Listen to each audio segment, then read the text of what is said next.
जय श्री गणेश। आइए सुनते हैं गणेश जी की कहानी। एक बार महादेव जी पार्वती सहित नर्मदा के तट पर गए। वहां एक सुंदर स्थान पर पार्वती जी ने महादेव जी के साथ चौपड़ खेलने की इच्छा व्यक्त की।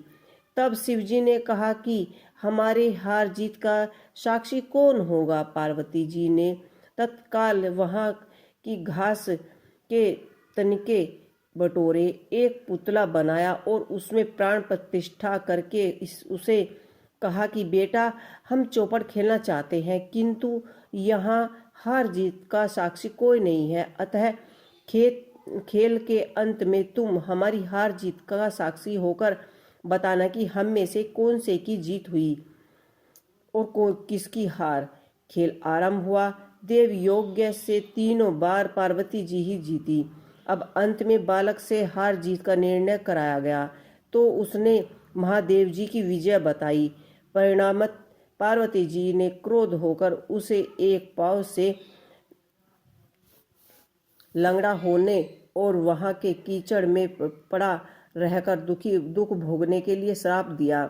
बालक ने विनम्रता पूर्वक कहा कि माँ, मुझसे अज्ञानवश ऐसा हो गया है। मैंने किसी कटिलता या दोष के कारण ऐसा नहीं किया है।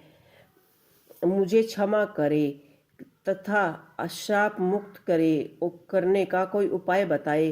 तब ममता रूपी माँ को उस पर दया आ गई और बोली कि यहाँ नाग कन्या गणेश जी पूजन करने के लिए आएंगी।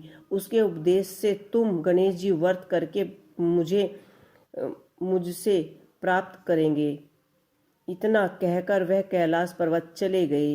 एक वर्ष भी बाद वहां श्रवण में नाग कन्याएं गणेश जी पूजन के लिए आई। नाग कन्याओं ने गणेश जी व्रत करने उस बालक को व्रत विधि बताई। तत्पश्चात बालक ने 12 दिन तक श्री गणेश जी का व्रत किया। तब श्री गणेश जी ने उसे दर्शन देकर कहा कि मैं तुम्हारे व्रत से प्रसन्न हूँ, मनोइच्छित वर मांगो।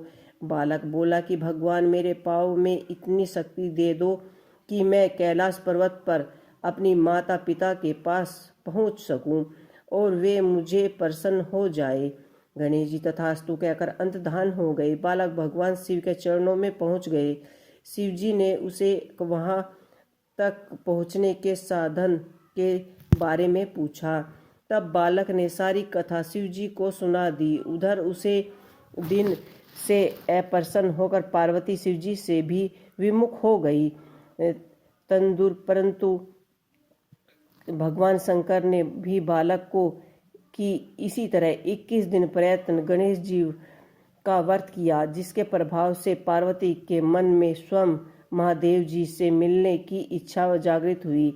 वे शीघ्र ही कैलाश पर्वत पहुंची।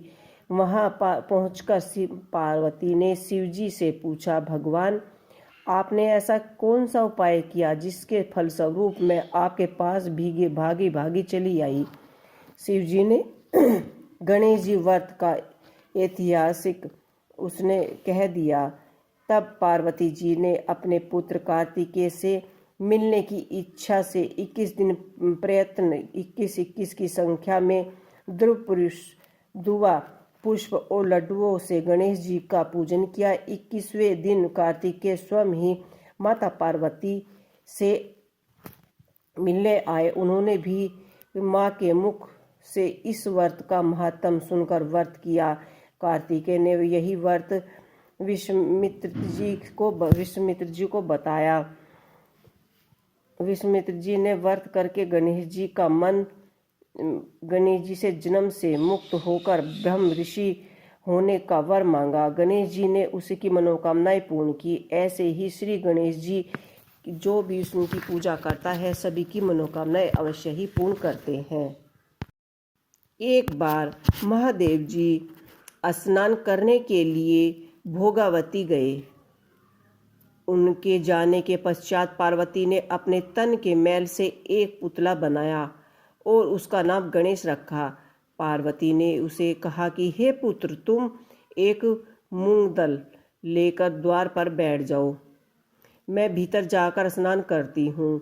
जब तक मैं स्नान कर न लूँ तब तक तुम किसी पुरुष को भीतर मत आने देना। भोगावती में स्नान करने के बाद जब भगवान शिव जी आए तो गणेश जी ने उन्हें द्वार पर ही रोक लिया। उसे शिव जी ने अपना अपमान समझा और क्रोधित होकर उसने उसका सिर धड़ से अलग कर दिया और भीतर चले गए। पार्वती ने उन्हें नजर नाराज देखकर समझ गई कि भोजन में विलंब होने के कारण महादेव जी नाराज हैं, इसलिए उन्होंने तत्काल 2 थाली में भोजन परोसकर शिव जी महाराज को बुलाया। तब दूसरा थाल देखकर तनिक आश्चर्यचकित होकर शिव जी ने पूछा कि यह दूसरा थाल किसके लिए है। पार्वती जी बोली, पुत्र गणेश के लिए, जो बाहर द्वार पर पहरा दे रहा है। यह सुनकर शिव जी और अधिक आश्चर्यचकित हुआ। तुम्हारा पुत्र पहरा दे रहा है? हाँ नाथ, क्या आपने उसे देखा नहीं?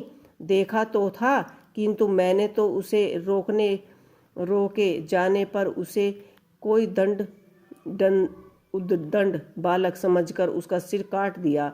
यह सुनकर पार्वती जी बहुत ही दुखी हुई और वे विलाप करने लगी।